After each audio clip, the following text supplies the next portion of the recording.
A listener in San Jose, California sent us this question. In your sermon, The King Who Would Not Die, you listed 3 reasons why you thought King Hezekiah should have died instead of having his life extended. The 3rd reason was that Manasseh, who was the worst king in the history of Judah, would have never been born. If Manasseh was not born and Hezekiah had died, who would have succeeded him? Isn't it possible that he prayed for his life to be spared because he had no son to succeed him? And by the way, let me go back and say that King Hezekiah was sick. You remember, he turned his face away from everyone, and he turned to the wall, and he just cried out to God, and he asked God to extend his life.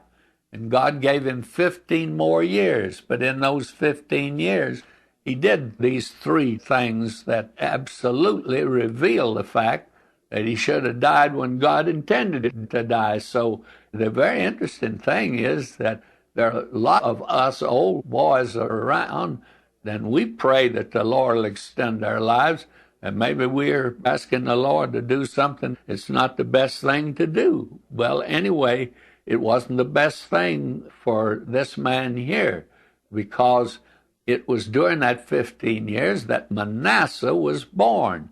And Manasseh was one of the worst kings. In fact, he was the worst king that Israel or Judah ever had. I can't think of anyone that was worse than he was.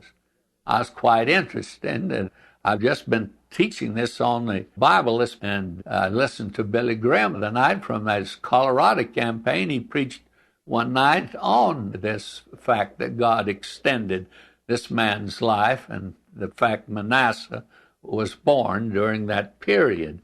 That actually is something that would have been prevented if he had died at the time that apparently was God's appointed time for him, but God heard his prayer and extended his life. Now, the family of David by this time was a pretty wide family. And though he did not have sons, he did have brothers. And the next in line would have succeeded to the throne, and his offspring, if he had died, would have succeeded to the throne. There'd been no problem about that at all.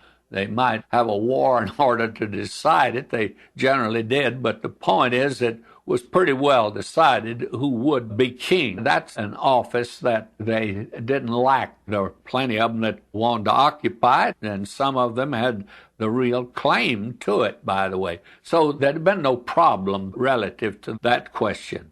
Now, I'll be honest with you, I don't know Hezekiah personally, but I've studied him a great deal about him, and I don't believe that man had any other motive than he just wanted to live.